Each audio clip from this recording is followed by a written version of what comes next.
Ele é bom, glória a Deus. Queridos, aproveita que você está de pé e antes de se assentar, abra comigo a sua Bíblia, por favor, na carta aos Hebreus, capítulo de número 8. Muito obrigado ao Music, que Deus abençoe, glória a Deus, graças ao nosso Deus, esse time abençoado. Hebreus, capítulo de número 8, e nós vamos ler a partir do verso de número 1. Hebreus, capítulo 8, verso 1. Glória a Deus. Eu leio aqui. O mais importante do que estamos tratando é que temos um sumo sacerdote como esse, o qual se assentou à direita do trono da majestade nos céus, e serve no santuário, no verdadeiro tabernáculo que o Senhor erigiu, e não o homem. Todo sumo sacerdote é constituído para apresentar ofertas e sacrifícios, e por isso era necessário que também este tivesse algo a oferecer.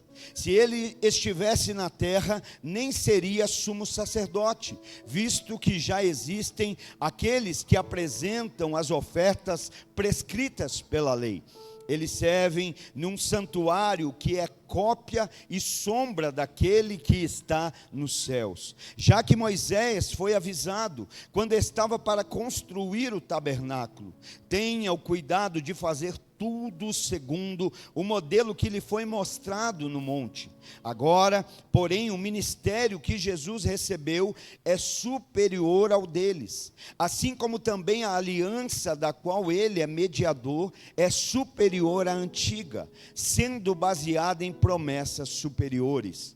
Pois, se aquela primeira aliança fosse perfeita, não seria necessário procurar lugar para outra. Deus, porém, achou o povo em falta e disse: estão chegando os dias, declara o Senhor, quando farei uma nova aliança com a comunidade de Israel e com a comunidade de Judá. Não será como a aliança que fiz com os seus antepassados, quando os tomei pela mão para tirá-los do Egito, visto que eles não permaneceram fiéis à minha aliança. Eu me afastei deles, diz o Senhor. Esta é a aliança que farei com a comunidade de Israel. Depois daqueles dias, declara o Senhor, porei minhas leis em sua mente e as escreverei em seu coração. Serei o seu Deus e eles serão o meu povo. Ninguém mais ensinará o seu próximo, nem o seu irmão, dizendo: conheça o Senhor, porque todos eles me conhecerão, desde o menor até o maior, porque eu lhes perdoarei a maldade e não me lembrarei mais dos seus pecados.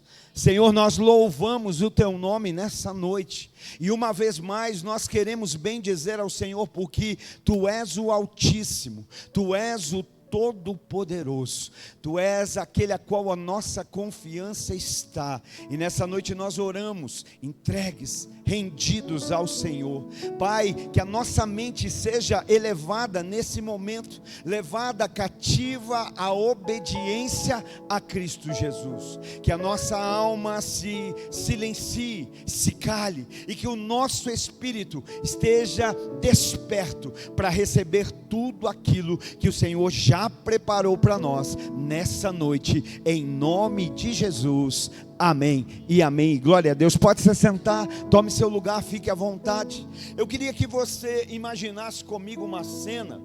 Hoje pela manhã eu fiz essa citação, mas hoje eu vou colocar, agora à noite eu vou colocar um adendo nela. Eu gostaria que você imaginasse aquele dia de muito calor, tipo hoje, né? Aquele dia de muito sol, muito calor, e você com muita sede. Imagina assim, você extremamente sedento, com muita sede. E aí o que você tem nas suas mãos é uma foto de um copo de água. Imagina aquele copo de água assim, bem geladinho, com aquelas pedras de gelo dentro. Sabe quando o copo chega até suar do lado de fora, de tão geladinho? Então você está morrendo de sede, mas você tem nas suas mãos uma foto de um copo de água bem gelado. A minha pergunta é: essa foto seria suficiente para saciar a sua sede? Seria possível essa foto matar a tua sede? Pastor, você falou que ia colocar um adendo, eu vou e você vai entender. Imagina aqui, que no lugar desses ventiladores, nós tivéssemos fotos de ventiladores. O calor ia ser mais intenso, não? O desconforto ia ser maior, porque apenas a foto do ventilador não pode fazer aquilo que o ventilador está fazendo. Pastor, mas o que isso tem a ver? Queridos, nós estamos lendo aqui um texto que o escritor aos Hebreus está falando de aliança. Ele está falando da nova, mas ele também está citando a antiga aliança. E qual é a representação que nós trazemos? A antiga aliança era mais ou menos como essa foto. Era a gente ter a foto daquilo que a gente necessita, mas aquilo não ser capaz de produzir de verdade aquilo que a gente precisa. É a gente ter sede, mas estar com uma foto de um copo de água não vai saciar a nossa sede. A antiga aliança é a foto. A antiga aliança é o rascunho, a antiga aliança é a sombra. E aqui entra o título dessa noite, né? O título nosso dessa noite é: quando a sombra dá lugar à glória. Hoje eu creio que é noite que a sombra vai sair da vida de muitos, e nós vamos contemplar a glória de Deus como nunca antes. A gente vai parar de contemplar na foto e vai passar a ver de verdade. Então, ele está falando aqui, fazendo citação ao Antigo Testamento. Ele fala da antiga aliança, ele fala daquilo que era rascunho, daquilo que era sombra, daquilo que estava apenas apontando para aquilo que estava por vir. Ele está falando, apontando para algo maior. E eu acho tão importante, porque ele começa no versículo 1, dizendo assim: olha, o mais importante do que nós estamos tratando. O que é que ele está dizendo? Olha aqui, o que mais importa, o ponto principal que nós estamos tratando, o que existe aqui de mais relevante, aquilo que verdadeira. Irmão, você veio aqui no culto essa noite, mas deixa eu dizer, nós não viemos para estrear uma camisa nova, um vestido novo, um tênis novo. Nós não viemos aqui porque nós estamos na escala. Nós não viemos aqui para reencontrar um irmão que a gente não viu a semana inteira. Nós viemos primeiramente por algo maior. Nós viemos por algo mais importante. Nós viemos por algo mais significante. Nós não viemos por conta de um prédio, não viemos por conta de uma placa. Nós viemos por conta de uma pessoa, a pessoa de Jesus. É por causa dele que nós viemos. É por causa dele que nós estamos aqui. E ele está falando para a gente: olha, o mais importante, aquilo que é mais relevante, aquilo que é principal, é que nós temos um sumo sacerdote. O importante, o que importa aqui, o principal dessa conversa, o mais importante é que nós temos um sumo sacerdote. Jesus é o nosso sumo sacerdote. Ele é o nosso sacerdote. Então esse é o motivo principal porque nós estamos aqui. Não estamos aqui por conta de um prédio, não estamos aqui por conta de regras, não estamos aqui por conta de costume. Nós estamos aqui por causa de uma pessoa, a pessoa de Jesus. Alguém pode dar um glória a Jesus aí? Aleluia. Estamos aqui por causa dele.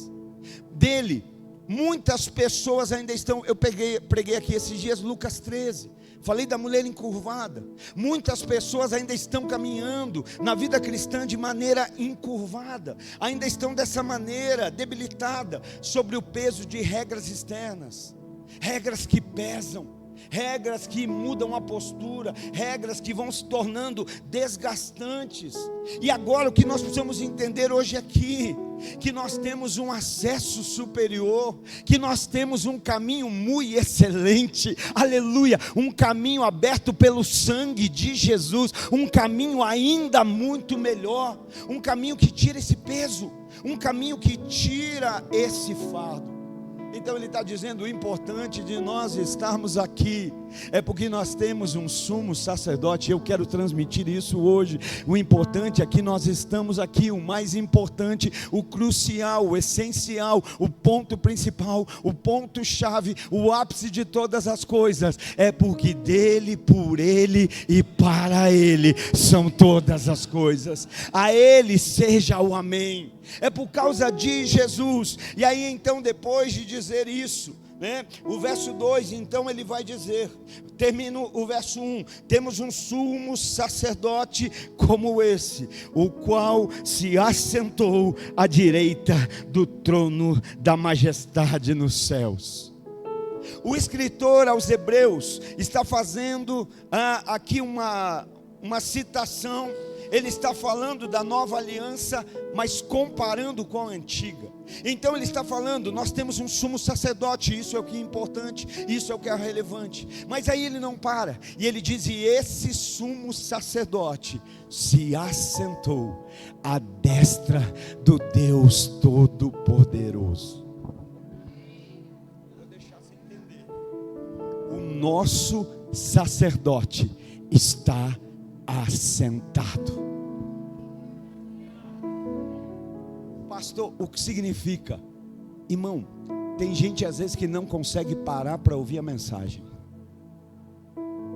Tem gente que às vezes não consegue parar para ouvir.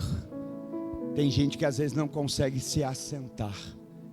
Quem é que não se assenta? Quem está ocupado demais.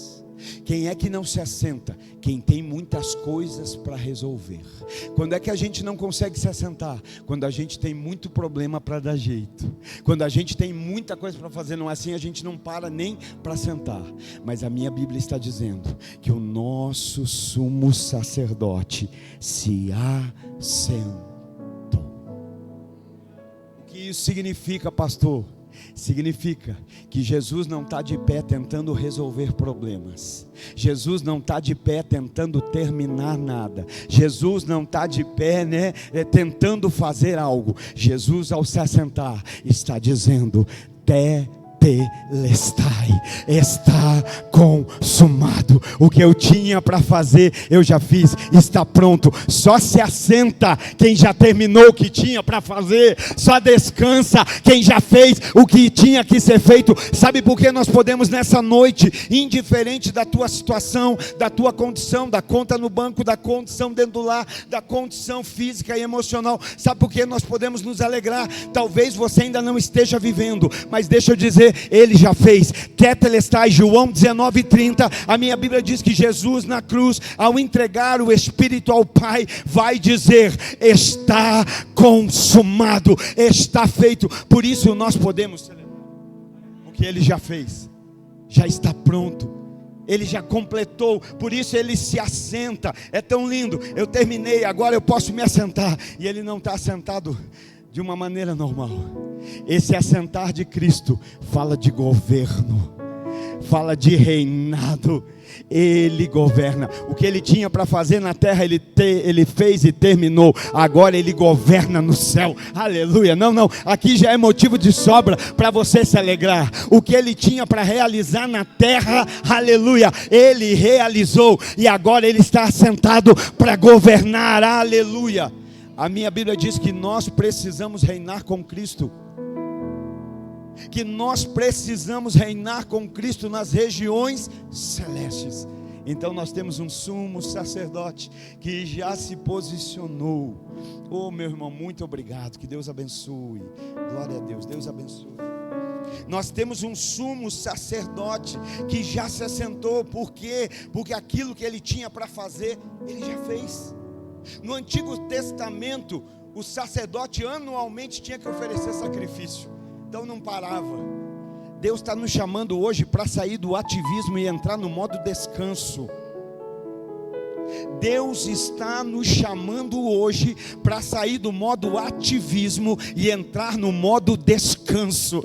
Aleluia. Pastor, mas parece que quando eu não estou descansando, eu não estou fazendo. Pode parecer, mas enquanto você descansa nele, não é você que faz para ele, é ele que faz em você. É ele que trabalha na sua vida, é ele que trabalha no seu caráter, no seu espírito, na nossa vida. Por isso hoje ele está nos chamando para esse lugar a esse lugar onde parece que as coisas atrasam, né? Porque você fala assim: se eu não fizer, elas não acontecem. Tem tanta coisa que você tenta fazer e não acontece, ou acontece do jeito errado. Mas quando Ele opera, Isaías vai dizer: operando eu, quem impedirá? Tem tanta coisa que você tem tentado operar e não só tem impedido, como tem dado ruim. E hoje Ele está chamando a gente para quê? Confia, descansa, entra nesse lugar de saber que eu sou o sumo sacerdote, de saber que a aliança antiga já passou, que existe uma nova aliança, e o sumo sacerdote, aleluia, ele já fez o que tinha que fazer, já está feito, já está completo. Então ele é o nosso sumo sacerdote.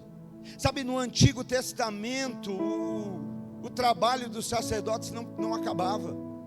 Tinha que viver oferecendo sacrifício, tinha trabalho, o tempo todo ali tinha que oferecer, né? Então o sangue dos animais, ele nunca removia o pecado, ele cobria.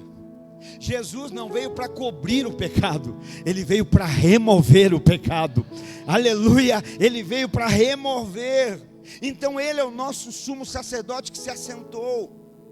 Sentar-se no reino significa estar pronto, estar consumado, estar feito. E agora assentado à destra do Pai, eu intercedo por vocês. Então ele não está de pé tentando resolver tudo, não. A Bíblia não diz que nós vamos ser vencedores. A minha Bíblia diz que em Cristo Jesus nós já somos mais do que... Não, dá uma olhada para esse mais do que vencedor. Dá uma olhada para esse mais do que vencedor aí do seu lado. Vê se ele tem cara de vencedor. Mais do que vencedor em Cristo Jesus. Na antiga aliança eles queriam receber o que eles queriam: posses, terra. Agora na nova não é por isso que eu sou mais que vencedor. A vontade de Deus está prevalecendo. Amém, glória a Deus, aleluia. Que assim seja. Então ele é o nosso sumo sacerdote. Sentar-se, né? Está reinando. Então você não precisa, irmão, ficar fabricando fabricando movimento. Não, nós só precisamos fluir no movimento que ele já fez na cruz. Nós não somos um povo chamado para conquistar, nós somos um povo chamado para desfrutar de tudo aquilo que Jesus já conquistou na cruz do Calvário. Tem luta? Tem, eu sei, nós sabemos que tem. Ele nunca disse que não teria, ele nunca disse que seria fácil, mas ele não disse que seria impossível, aleluia. Ele não disse que... Eu tenho um ditado popular que diz assim: a vida só é dura para quem é mole. Me desculpa, irmão, a vida só é dura para quem é mole. Mas vamos ficar com a Bíblia, porque você prefere Bíblia. A minha Bíblia diz que Deus não te deu um espírito de medo ou de covardia, mas te deu um espírito de poder, de ousadia e de coragem. Ele não disse que seria fácil, mas deixou claro que todas as coisas são possíveis àquele que crê. Todas as coisas. Então é fácil? Não é fácil. Ele disse: nesse mundo tereis aflições, mas tenham bom ânimo. Ah, pastor, eu estou desanimado porque está tendo aflições. Então a palavra de Jesus não é suficiente para você, porque ele disse: vocês vão ter aflições, mas apesar das aflições, tenham bom ânimo. Por quê? Porque eu venci o mundo, eu já venci. Ou seja, a gente já sabe como termina, a gente já sabe como acaba. Jesus é vencedor, e nele nós somos mais do que vencedores. Então observa como é tão claro isso, né? Você não precisa ficar fabricando nada, se mova naquilo que Jesus já fez. Aí o verso 6 vai dizer para a gente assim: agora porém o ministério que Jesus recebeu é superior ao deles. Meu Deus. Agora o escritor está falando comparando o ministério de Jesus, o sacerdote, comparando com os sacerdotes do Antigo Testamento. E qual é a referência que ele traz? O ministério de Jesus é superior. O ministério de Jesus está acima. O ministério de Jesus é maior. Aleluia. E aí ele não para aí. na continuação do versículo, ele vai dizer: de igual forma, a aliança também é superior. Dá um glória a Deus, diz um aleluia, irmão. O ministério de Jesus é superior, a aliança é superior. Nós estamos como denominação Lagoinha no ano da aliança, mas o nosso Deus não é um Deus de aliança de humano, o nosso Deus é de aliança por uma eternidade, amém? Por isso nós podemos nos alegrar. Então ele está dizendo: olha, o ministério de Jesus é superior ao ministério dos sacerdotes da antiga aliança. Essa nova aliança é superior à antiga aliança. Quem crê nisso? Quem crê diz um amém, dá um glória a Deus. E aí ainda ele termina dizendo assim: e de igual forma as promessas também são superiores. Então vamos resumir bem rapidinho: o ministério é superior, dá um glória a Deus, aleluia. A aliança é superior, diz amém, glória a Deus. As promessas são superiores, diz aleluia. Por que é que o nosso cristianismo é inferior? O ministério de Jesus é superior, a aliança é superior, as promessas são superiores, mas o nosso cristianismo, quando a gente vai olhar para a gente que morria, eu prefiro morrer do que viver abaixo daquilo que Deus espera. Eu prefiro morrer do que viver fora daquilo que Deus tem. Então ali tudo é superior. Por que que é superior? Por que que isso acontece? Porque Jesus é o mediador de uma aliança maior. Jesus é o mediador de uma aliança ainda melhor. Na antiga aliança, querido, entenda, a antiga aliança dependia da fidelidade do homem. Na antiga aliança havia as tábuas com as leis, e ela estava estabelecida na fidelidade do homem. Só para te lembrar, o homem falha, o homem falhou. Se a antiga aliança estava estabelecida sobre a fidelidade do homem e o homem falha, a nova aliança está estabelecida na fidelidade de Jesus, e Jesus não falha. O homem falha, o homem é falho, mas Jesus não falha. Ele não falha, ele não falhará, ele nunca vai falhar. Nele a gente pode confiar. Por isso essa aliança está bem estabelecida. Jesus é o mediador. Aí sabe o que eu fiquei pensando? E eu fiquei tão admirado, porque na antiga aliança, qual era a promessa? Na antiga aliança, a promessa era: gente, vocês vão entrar numa terra que emana leite e mel, numa terra deleitosa, numa terra que precisa 2 homens para carregar um cacho de uva. Meu Deus, olha só, uma terra que emana leite e mel, uma terra abençoada, uma terra produtiva, uma terra que o fruto é abundante. Essa era a antiga aliança. Irmão, às vezes não dá a impressão que a gente está na antiga aliança? Um povo que só busca a Deus pela terra que Ele pode dar, um povo que só busca a Deus pelo fruto que Ele pode dar, um povo que só busca a Deus pelas coisas que Ele pode dar. Coloca amor aí, mas Deus está falando com a gente, amém? Parece que a gente ainda está lá: eu quero a minha terra prometida, eu quero o meu pedaço de Canaã, não, eu quero o meu cacho de uva grandão, e se não tiver eu fico mal. Não, eu quero a terra que emana leite e mel. Não, querido, isso é a antiga aliança. Pastor, e na nova? Na antiga a promessa era ter uma terra, na nova a promessa é ser um templo, é ser um tabernáculo, é ser habitação do Espírito Santo. Paulo vai dizer: não sabei vós que sois templo, a habitação do Espírito Santo de Deus. Não é sobre ter uma terra para pisar, é ser uma morada para o Espírito Santo. Não é a terra que você mora, é a pessoa que o Espírito habita. É ser habitação do Espírito Santo de Deus. Você pode glorificar ao Senhor nessa noite, você pode oferecer um aplauso ao Espírito Santo de Deus. Habitação, morada, não é a terra que você anda, é o Espírito Santo se movendo através de você. O Espírito Santo é quieto, o Espírito Santo é manso. Às vezes tem gente que fala: eu levei umas lapadas do Espírito Santo. O Espírito Santo é manso, irmão.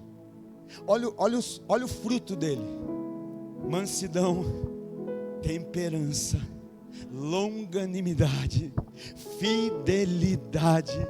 amor, domínio próprio. Ele está aí dentro, Ele está habitando, Ele fez morada, aleluia. Então essa terra tem que emanar leite, essa terra tem que emanar mel. Não é onde você pisa, é sobre quem habita. Não é onde a gente pega, né? Quem não pega? Eu já vi crente que faz isso. Vai ver casa, vai ver carro, vai ver não sei o que, aí põe o pezão lá. O que você está fazendo? A Bíblia diz que onde eu botar o meu pé, Deus vai me dar por herança. A Bíblia diz que você é tabernáculo, morada do Espírito Santo. Que você é aquele que... Para botar o pé para tomar posse é rápido, mas para abrir a boca, para deixar ele se manifestar, a gente é difícil. Meu irmão, me perdoa. Meu irmão precisa de ajuda. Meu irmão, o que é que eu preciso fazer? Está vendo como a gente é rápido para tomar posse daquilo que a gente quer, mas difícil para abrir a boca e deixar que o Espírito Santo fale através de nós? Porque a gente talvez está lá na antiga aliança. Por quê? Porque a gente só está com a foto daquilo que está por vir. A gente só está olhando informação, mas não tem relação. Irmão, deixa eu dizer, tudo aquilo que você se relaciona, você vai se tornar parecido. Tudo aquilo que você passa mais tempo, você vai se tornar parecido. Veja uma pessoa que passa muito tempo com dinheiro, ela ama muito dinheiro, ela fica avarento, ela fica ganancioso, ela não abre a mão para nada, irmão, nada, como é duro. Porque tudo aquilo que você mais passa tempo, tudo aquilo que você mais busca, você fica mais parecido. Jesus não está dizendo, gente, façam algo. Ele está dizendo, o véu se rasgou, tem acesso, venha até mim, venha e aprendam de mim, venha. O que é que ele diz? Está cansado? Pastor, meu cristianismo está desse jeito, a minha caminhada está desse jeito, porque eu estou cansado. Eu não tenho direito de estar cansado, até de estar cansado está. Você só não tem direito de andar cansado, porque existe um convite ao descanso. Mateus capítulo 11 e verso 28, ele diz, vós que estáis cansados e sobrecarregados, vinde a mim e eu vos aliviarei. Tomai sobre vós o meu fardo e o meu jugo, que é leve e suave. Ele chama para dar descanso. Ele não te chama para você apresentar resultado. Ele não chama e diz assim, e daí como é que foi? Me dá. Quem pede relatório para você é a tua empresa, é teu patrão, é teu gerente, teu supervisor. E sabe o que é pior? Eu não sei se você já descobriu isso. Um amigo meu esse dia descobriu da pior forma. Eu vivia falando para ele, ele não entendeu. Para uma empresa você é um número. Senão nós perdemos emprego. A gente é tão número que se gravar nós perdemos emprego. Para uma empresa você é um dado. E quando esse dado já não suprir mais, corta-se. E às vezes até sem direito à indenização, sabia? E aí às vezes você fica tão feliz, né? Irmão, tem gente seguindo você aí. Ensina teu filho a buscar um bom trabalho, a ter uma boa formação, a buscar uma colocação profissional, mas nunca coloque isso à frente dele conhecer ao Senhor de verdade. Não se preocupe mais com o nome do teu filho estar num diploma do que ele estar no livro da vida que está no céu. Porque se teu filho tiver uma boa carreira na terra, mas não tiver uma eternidade com Jesus, você falhou como pai e mãe. Se hoje na sua escola perguntassem para o seu filho com uma palavra defina seu pai e sua mãe, eu já vi gente que chora.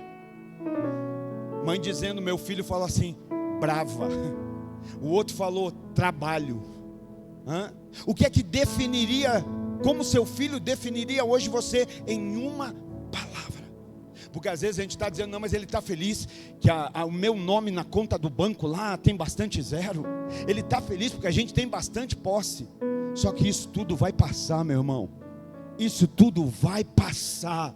Mas quando você não estiver mais aqui, tem pai que morre e os filhos brigam por causa de herança, sabia? E aí quando divide, todo mundo fica sem.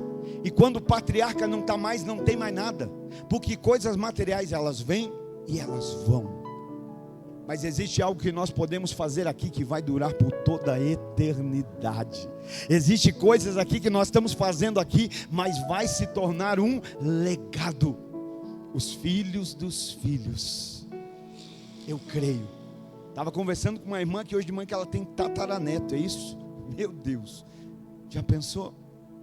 Então, às vezes a gente está feliz, olha, meu nome está na empresa, meu nome está na lista, meu nome está não sei o quê. Por quê? Porque nós estamos no ativismo, queremos coisa. Tem gente que vive como se não fosse morrer e morre como se não tivesse vivido. Passa só passou, ninguém nem mais lembra. Irmão, nós estamos vivendo por algo maior, amém? Nós estamos apontando para algo maior.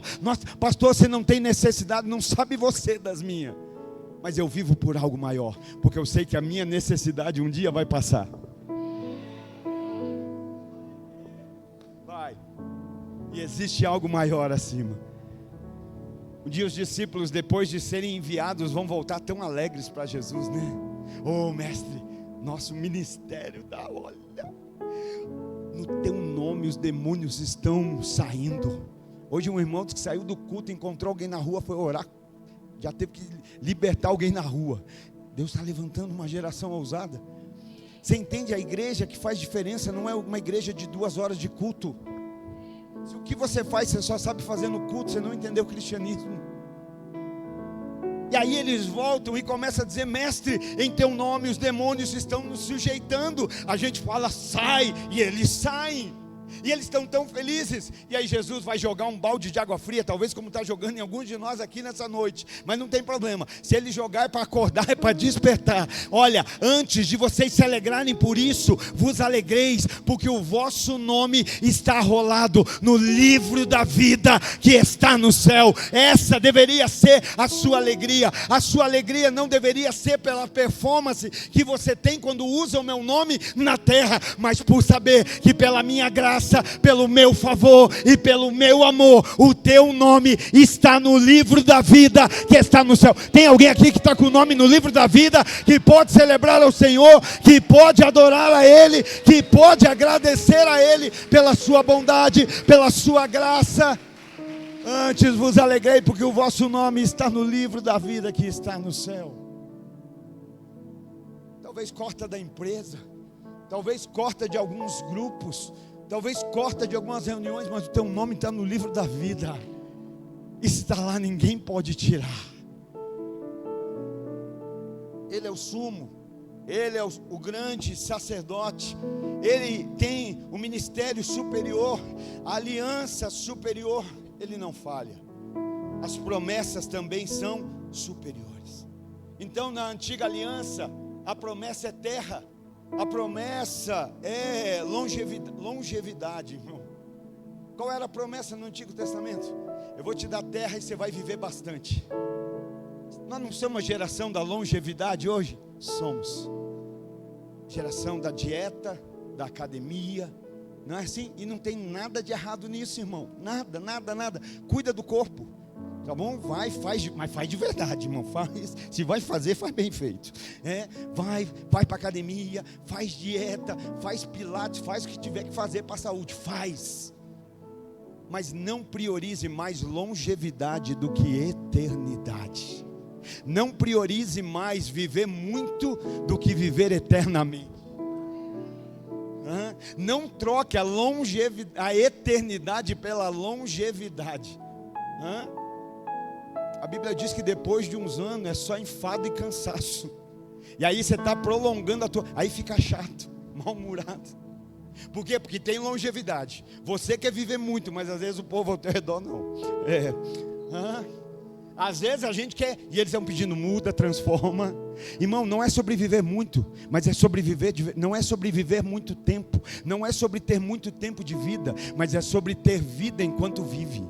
Não é sobre ter muitos dias de vida, mas é sobre ter vida nos nossos dias. Não precisam ser muitos, mas precisam ser intensos.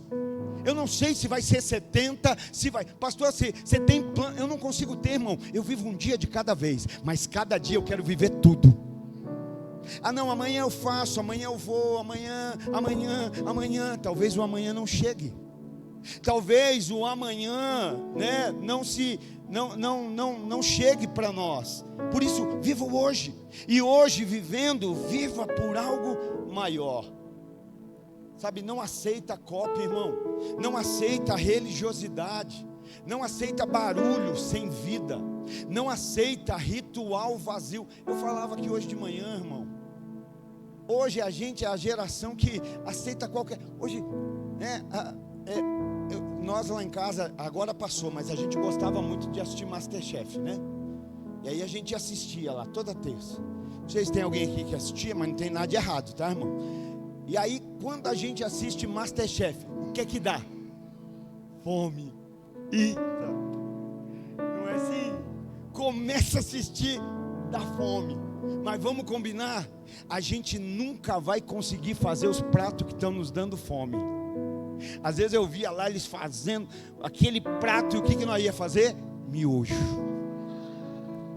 Decepção, né? Pois é. Por que você está falando isso? Porque tem crente hoje que ainda vive de mensagem de YouTube. Tem crente que acha que é suficiente. É que aquele pastor do YouTube é tão fofinho. É fofinho porque ele não te conhece. Ele está a 3.000 quilômetros de você, de mim. Ele é fofinho por... Nossa, ele é um amor, né? Conhece. Deixa ele te conhecer. Quem te ama é quem te suporta. Quem me ama é quem me suporta, mesmo com os meus defeitos, mesmo com as minhas chatices. Nossa, aquele lá é um fofinho, não é aquele pastor lá? Que amor, é só amor. Vai lá para a igreja dele para você ver. Liga para ele 3 horas da manhã, 11 horas da noite, 7 horas da manhã. Pastor, me ajuda. Aí nessa hora não é o pastor fofinho, aí é o pastor carranca. Por quê? Porque a gente está trocando a realidade por coisas vazias, por barulho. Aquilo ali é bom para ser complemento, irmão. É bom para ser aquilo que vem só. Não tenho nada, vou assistir uma mensagem. Não vou para o culto o mês inteiro e fico assistindo a mensagem o tempo inteiro. Dá para se alimentar só vendo o MasterChef? Vai ser uma mesma satisfação? Vai ser? Não vai, né? Então, troca, não cai. Irmão, eu às vezes vejo do nosso pastor, eu vejo o pastor André, pastor Flavinho. Mas às vezes eu vejo uns pastores que eles vêm aqui na Bíblia, aí eles querem falar de um assunto. Aí eles vêm na Bíblia, eles leem um texto no começo, 5 minutos do culto. E aí eles vão para Nárnia. E eles só voltam no final para orar. E eu fico dizendo, mas cadê a palavra? E às vezes você está lá ouvindo dizendo amém, uau. E eu fico dizendo, mas cadê a palavra? Ele abriu e usou o texto, olha. O Senhor é o meu pastor e nada me faltará. Mas agora vem cá que eu quero falar disso. E vai, dá a volta. E eu fico olhando dizendo, mas quando é que ele vai entrar no texto? Que horas que ele vai falar da Bíblia? Que horas que ele vai pregar a palavra? Que horas que ele vai liberar aquilo que verdadeiramente nós precisamos? Porque nós não precisamos de entretenimento. O povo de Deus não busca entretenimento. O povo de Deus está buscando o verdadeiro avivamento, alinhamento, discernimento.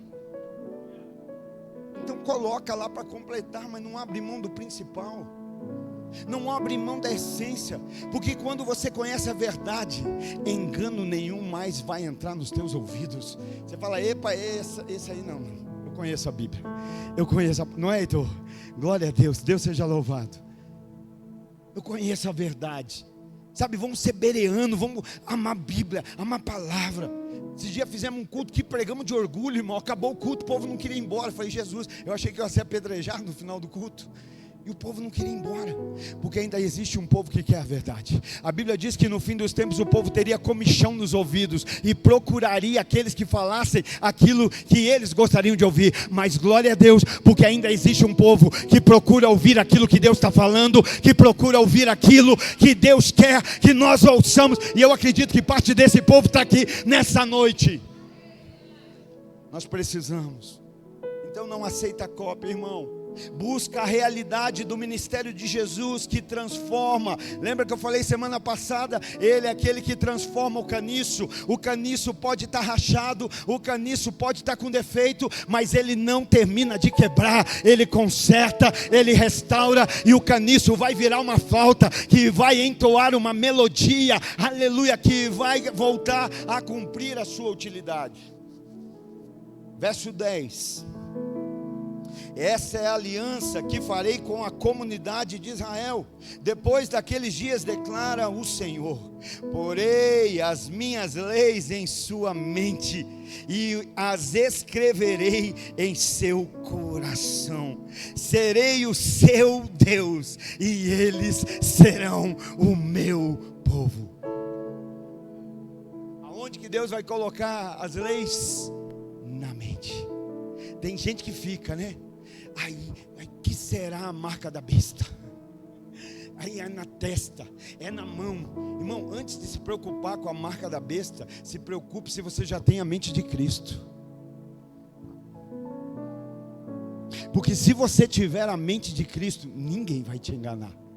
Se você tiver a mente de Cristo, quem é Cristo? Aquele que foi para o matadouro como uma ovelha muda, calada. Está entendendo? Mais importante do que se preocupar, como é que vai ser a marca da besta?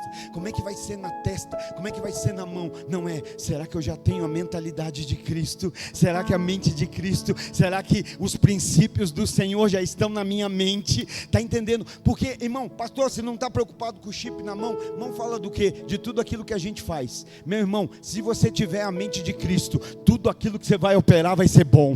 Tudo aquilo que tua mão vai fazer vai ser bênção. Se você tiver mente de Cristo, Ele tem as tuas mãos.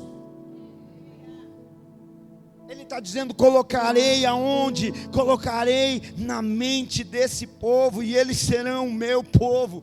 Pastor, povo de Deus não é o que fala glória a Deus, não, povo de Deus é o que tem a mente de Deus.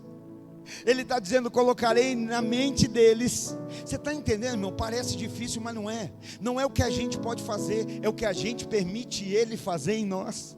Não, mas a minha mente, eu fui formado, eu fui formada, eu fiz pós-graduação, eu sei disso, eu sei daquilo. Eu quero dizer para você, Ele é aquele que criou todas as coisas, e sem Ele nada do que existe existiria. Não estou desmerecendo a sua graduação é excelente para a terra, mas deixa eu dizer, o céu não precisa dela. Muitas vezes ela atrapalha a operação do céu na terra. Muitas vezes quem precisa desse certificado é você e não Deus. Não estou falando que não é para estudar, não me entenda mal.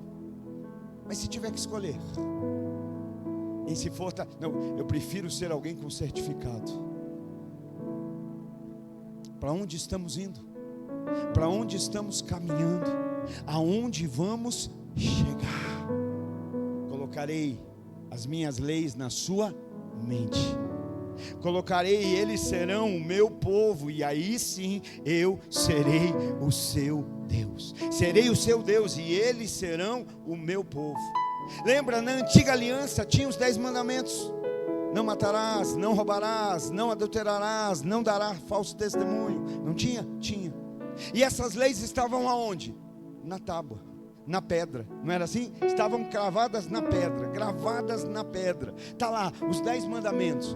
Mas agora Deus está dizendo que vai colocar na nossa mente. O que Ele está dizendo? Agora não é mais uma lista do lado de fora com regras do que você não pode fazer. Agora é uma mentalidade que já não se adapta mais a essas condutas. O que mudou? Irmão, você não precisa. Alguém aqui precisa lá de uma faixa na tua casa, na parede, um cartaz dizendo assim: não matarás. Não, você sabe que matar é errado. Só que Jesus vai elevar o nível, porque Ele vai dizer: olha, na antiga aliança a lei dizia não matarás, mas agora eu digo para vocês que aquele que no seu coração odiar o seu irmão já se tornou assassino. Está entendendo porque que às vezes a gente está lá na antiga aliança? A gente está olhando para uma regra do lado de fora, e Ele está dizendo o que você precisa para não matar, não roubar, não adulterar. Não, dá uma glória a Deus, irmão, por favor, me ajuda. O que você precisa para não matar, não roubar, não adulterar, não dar falso testemunho, já está dentro de você, e Ele se chama Espírito Santo. O Espírito Santo ama, não odeia. O Espírito Santo traz vida e não mata. O Espírito Santo fala a verdade, não a mentira. Não é sobre estar escrito não mentirás. Não, aquele que habita em mim é o Espírito da verdade. é o Espírito da vida. Não é o que você faz, irmão, é o que você permite que Ele faça através de você. Talvez hoje você vai dizer para o Espírito Santo, eu vou rasgar tudo as regras do lado de fora, mas eu vou me entregar por completo à atuação do lado de dentro. Quando Ele disser não, meu irmão, é não. Ah, pastor, mas se eu disser não, eu vou perder. Se eu disser não, eu vou ficar para trás.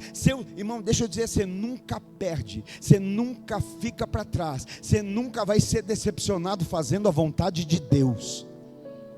A Bíblia diz que nós bem sabemos que todas as coisas cooperam para o bem daqueles que amam a Deus. Nós bem sabemos. Talvez alguns ainda não entenderam, mas é verdade. Então, antes as tábuas estavam, as leis estavam nas tábuas. Então o problema não era que a lei estava nas pedras. O problema é que o coração do povo era de pedra.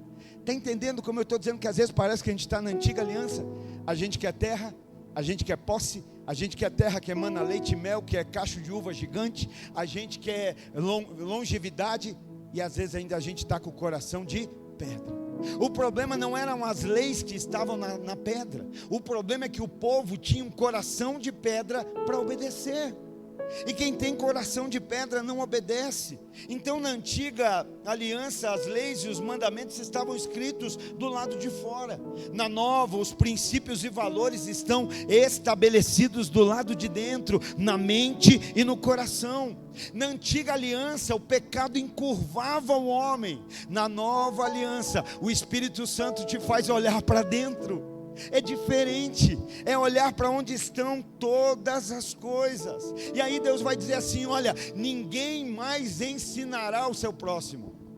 Essa era a hora que você podia dizer: vamos combinar para você dizer ninguém mais ensinará o seu próximo.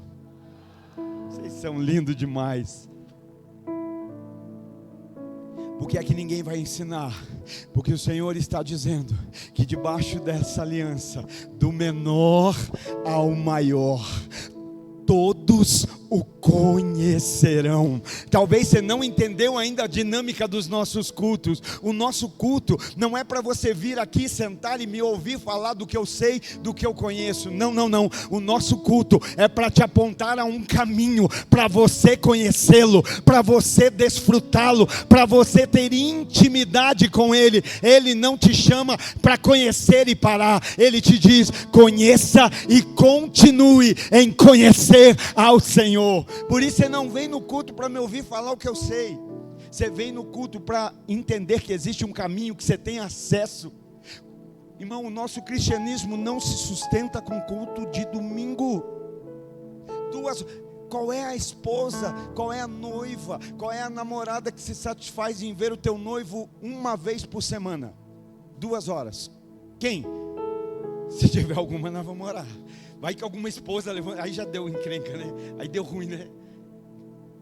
A minha está quietinha, é que ela é obediente. Qual o relacionamento que se mantém com 2 horas por semana? E às vezes 2 horas que não é nem inteira, né? Porque a gente pode estar aqui de corpo presente. A gente pode estar... Corpo presente se tem em velório, não em lugar de vida, irmão.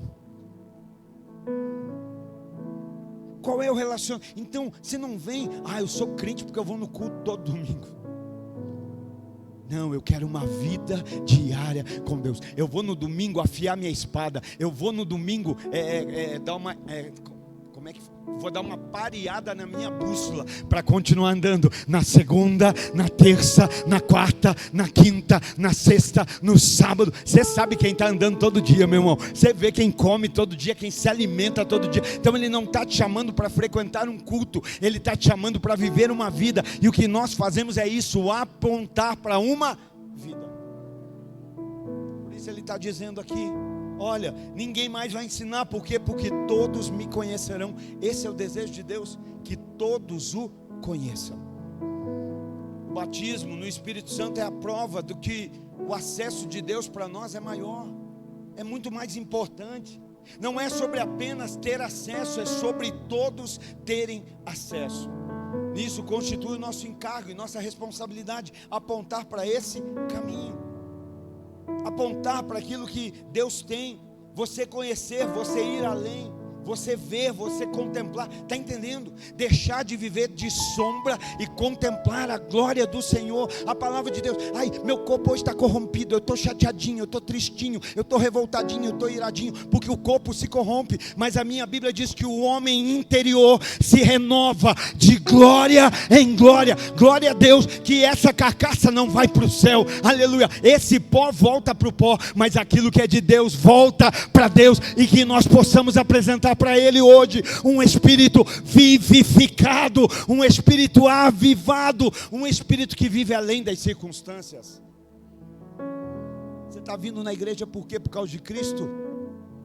Se é por causa de Cristo, situações não te abatem, situações não te desanimam, situações não te desencorajam, porque as situações podem mudar, amém? E elas mudam. Irmão, vamos orar, tá bom? Eu falo com muito temor no coração. A família que foi destruída nos últimos dias. Aquele que disse que amava, que matou aqueles que disse que amava. Por quê? Porque nós temos uma geração de homens que até não nega o gênero homem, mas que talvez ainda são meninos. E quando são rejeitados, não sabem trabalhar com a rejeição. Rejeitados, eles querem matar. Então, se eu não posso ter, ninguém mais tem. Se eu não posso viver, ninguém mais vive. Se eu não posso fazer, ninguém mais faz. Está entendendo? Não, eu não vivo por aquilo que eu posso fazer, eu vivo por aquilo que Ele já fez. E Ele morreu para nos dar vida, e vida em abundância. Sabe do que fala essa vida abundante? De maturidade. Não faça nada para Deus na imaturidade. É uma palavra de Deus hoje aqui. Não faça nada para Deus na maturidade. Deus não precisa da sua emoção, Deus precisa do seu entendimento. Está doendo? Estou ferido? Estou machucado, mas eu tenho alguém que me cura, eu tenho alguém que me fortalece, eu tenho alguém que é maior, eu tenho alguém que é por mim, e eu vou prevalecer. Entenda isso, compreenda isso nessa noite. E aí nós vamos para o ponto final, que a irmã tocou ali, é o sinal.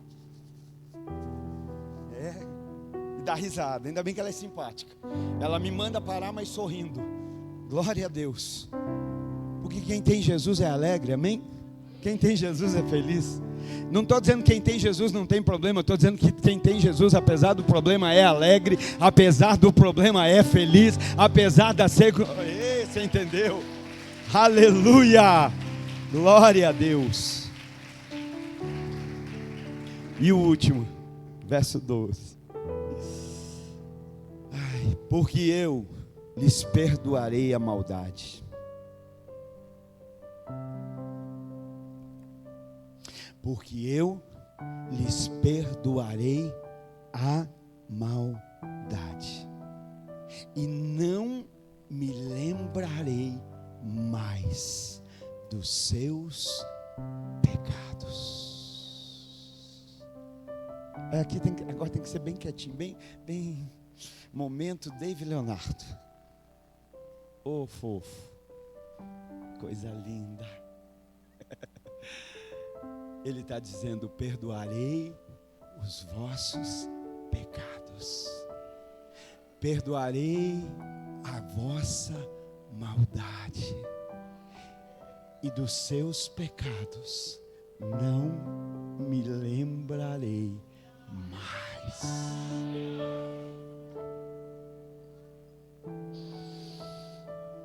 Pecado confessado é pecado perdoado. Pecado confessado é pecado perdoado. E pecado perdoado já não mais é lembrado. Na antiga aliança, o sacerdote,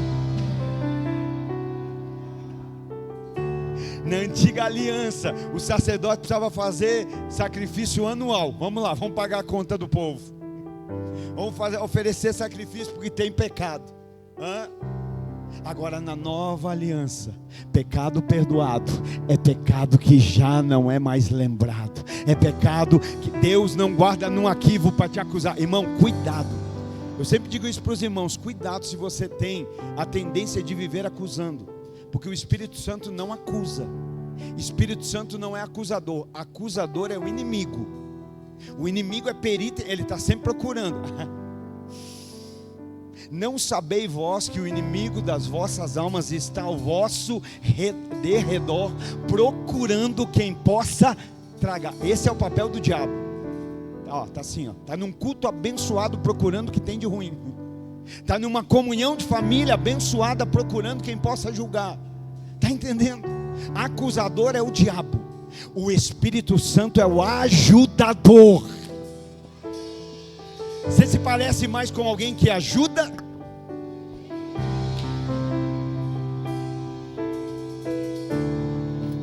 Tem diferença, né?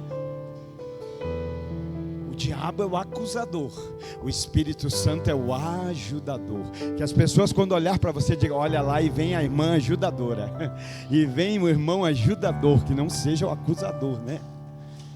Porque o que habita dentro de você é ajudador, auxiliador, paracletos. Ele está dizendo: olha, eu vou perdoar a vossa maldade, e eu não vou me lembrar mais do vosso pecado. Então, na nova, o pecado é apagado, pecado confessado, tem confissão, tem perdão, e pecado perdoado é lançado no mar do esquecimento. Se você hoje, você se sente assim, às vezes, como falei na semana passada, um pavio que está fumegando, só tem fumaça. Deixa eu dizer para você, Deus, quando olha para você, Ele não vê através do teu erro. Deus, quando olha para nós hoje, Ele não vê através do nosso erro. Não, pastor, não. Ele vê através do sangue de Jesus. Quando nós confessamos, quando nós decidimos nos arrepender, quando nós decidimos fazer de Jesus o nosso sumo sacerdote, quando Deus olha para nós, Ele não está vendo um filtro, e esse filtro é o pecado, o filtro é o erro. Não, não. O filtro é o sangue de Jesus. O filtro é o sumo sacerdote. Se você se arrepende, se você pede perdão, esse sangue te cobra, te lave, te redime, te perdoa. Há perdão. Por isso há poder, irmão. Creia hoje, creia, há um convite de Deus para nós. O nosso sumo sacerdote está assentado, Ele é vitorioso, Ele é poderoso. Ele fala de um tabernáculo celestial. Sabe o que está falando? Está falando de presença. Tem crente que é fraco porque aprendeu a frequentar prédio, mas nunca aprendeu a se relacionar com uma presença. Por que é que nesses tempos que a gente vive, às vezes tem cristão que é fraco? Porque aprendeu a ser frequentador de prédio, mas nunca entendeu o que é ser habitação do Espírito. Ele não nos chama para ser frequentador, Ele nos chama para ter um relacionamento, para ter uma vida diária. O culto aqui acaba, mas a ação do Espírito dentro de você não para, não para. E eu quero declarar que esses vão ser dias em que ela vai crescer ainda mais, em que haverá um fluir, em que haverá uma ativação, em que haverá um mover extraordinário do Espírito sobre a tua vida. Hoje tem um convite à mesa, hoje tem um convite para o altar, e nós vamos orar. Hoje Deus está convidando gente para parar de viver de sombra e começar a contemplar a glória do Senhor. Nós nunca vamos refletir aquilo que nós não contemplamos. Uma imagem só pode ser refletida num espelho, se ela estiver diante dele. Como é que nós vamos refletir Cristo através de nós, se não pararmos diante dele? Pode ser que o espelho está embaçado, mas o Espírito Santo é especialista em limpar. Pode ser que o espelho está meio fora de lugar, mas ele é especialista em consertar. Aleluia. Pode ser até que o espelho hoje está que nem Moisés um dia estava. Quando a glória de Deus começou a apagar, Moisés não cobre a face quando a glória brilha. Moisés cobre a face quando ele vê que a glória começa a se apagar, e vê Moisés que a glória começa a se desvanecer. Deixa eu dizer, se o espelho estiver sujo ele limpa, se estiver fora de lugar ele arruma, se estiver encoberto ele vai descobrir hoje. Mas não fica longe da presença, não fica longe da presença. Deixa a tua vida, deixa a tua vida, deixa a tua vida refletir ao Senhor.